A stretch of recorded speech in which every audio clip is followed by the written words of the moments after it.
Good morning, friends.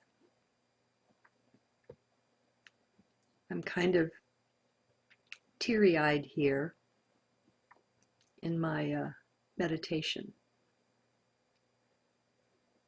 My path or yoga is the yoga of devotion, of love. That's so real to me. It's just how it is. We don't choose a path with our mind. A path chooses us, and it walks us. It walks us.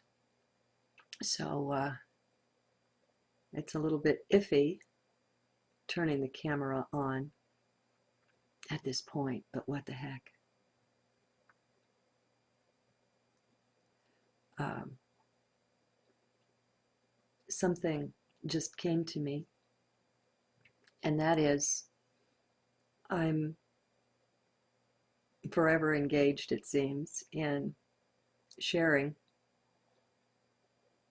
how, in order to enter what I call heart, or the now here moment, we need to go in naked. We need to let everything drop from us. Maybe we could even call this heart well, I don't know that it's the void. To me, the void is just void. And heart, to me, is more of a portal to everything. Quite literally everything. I find all of cosmos and everything, all of the gods and goddesses and universes and multiplicities of dimensions. I find everything within. They say it's all fractal, and so that would mean it's all within an atom as well. Any atom. The atom at the end of a strand of hair contains it all. But I find it's very accessible through heart. I haven't yet had the experience of entering the universe via the portal of the atom. No doubt it will come. Anything is possible. You know, that's my song. Anything is possible. And it's a life changer. It's a life changer because so much of 3D is all about telling us what is not possible, what is and isn't. And so, you know, we get herded along, not always along pathways of our own choosing. And with the song, Anything is Possible, singing in your heart, your life will be different. It just will. You won't be so easily hurtable. Okay, so what did I see? It's so silly. Opening one's mouth to try to put words to such things. Okay. I talk about how we need to leave mind behind. I find that when I'm in heart and centered and still,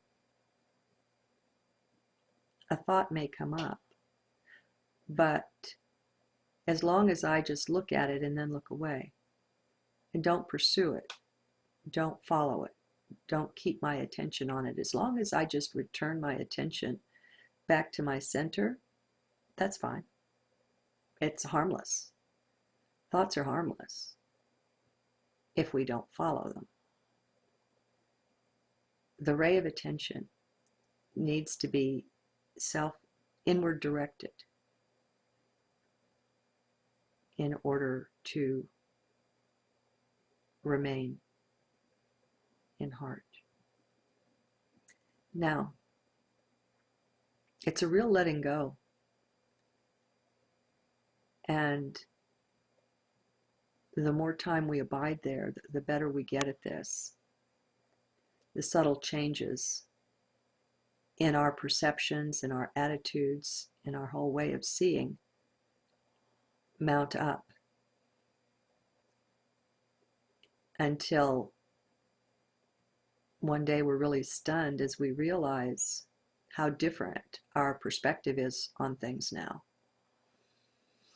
a lot of this is being done for us, frankly. Just with the rising in frequency, you see, our nature is beautiful, divine, and harmless. Our nature is love. And so, left alone, not messed with, it's our nature to rise in love. It's our nature to have a beautiful, peaceful planet. That nature's been covered over and manipulated, and we all know the story, at least some of the story. You know, some of us know more of the story than others, about the darkness and dishonesty and treachery and cruelty that's taken over the world. It's an abuse of power. Um, and I think we have to respect that beings have different paths. I walk the path of love. Some legitimately walk the path of power. Now, I can abuse love. Love can be abused, just as power can be abused. And so there are initiations on the various paths. So it's not that walking the path of power is wrong, but clearly there's a massive abuse of power going on here. That's got to be stopped. And it is stopped. But let me not get off on that. What I had started to say was there's a real shift and transition in consciousness, not even a transition. You go from being mind-based and anchored in left brain, which most of us are. You begin to approach this even if you just go into your right brain. And the brain is connected to the heart. The heart actually produces neurotransmitters. This is scientifically established. The heart produces brain chemicals. So the heart and the brain are meant to connect. Sometimes I see it like a figure-8 flow between heart and brain. But anyway, I keep going off on tangents. It's different. Being in the head is one thing. Being in the heart is not the same thing. It is qualitatively different. Okay, what it's like is, imagine yourself, the original divine being that you are. Look at your higher dimensional self. Not up there on a cloud, but up there in another dimension with another whole reality. Who knows? Maybe you captain a starship. You know, we have other realities that are also us. And it's funny too, because you've got to multiply this. You've got all of the incarnations that you're living right now. And for each of those incarnations, you're multidimensional. And so you exist on all the dimensions. And so laterally and vertically, there's multiplicity. And all of that's you. I mean, you know, spread out, spread your wings. Come on, flap those wings, at least find them. Okay, so you've got, and if we go way back in time, this is a play here. We're manifesting this creation, this world, and we're incarnating, we're taking on bodies in order to have the experience of what it's like to live with limitation this way. In a world of duality, everything has its ups and downs. And so, you know, maybe the limitation is a down, but oh my God, you know, the awesomeness and the beauty, we're magnifying divine love. That's the potential here. I mean, just imagine to live in a blissful paradise. But anyway, if we go back far enough, we can get back to where we were more identified with the higher divine being than we were with the part in the play. And we were able to walk the earth in balance and not be identified with the part. We can play a part without thinking that we're that. It's not mandatory. It is not necessary to so identify with the character in a play that you lose yourself. And you see, that's what we've done. we actually think the 3D being is the self. But the reality is, in thinking we found the self here, we've lost the self, the greater self. And so it just came to me, it was a tight corollary between being in the divinity, consciously in the divinity, and knowing it, and playing a part here without being deeply identified with the part. So we retain the awareness of who and what we are. And then at some point, at some certain point, who knows why, we crossed a border, a boundary into identification. And when we did, we lost conscious contact with the higher self. Now, the contact has always been there. That's the thing. I mean, all of this is just what appears. It just seems to be. That doesn't mean it's what is. And if we can beat back the mind and its arrogance with the 7% thing and say, hey, wait a minute, mind, don't be so cocky and thinking you know everything. First of all, anything is possible. And second of all, you only have access to 7% of yourself. So, you know, you can't make too many grandiose statements from such a platform. And so it's almost like we're getting an opportunity to cross that same bridge back into the divine self. Now, I'm not saying it's the fullness of that, but it's just so similar to that, because we're truly stepping into a different world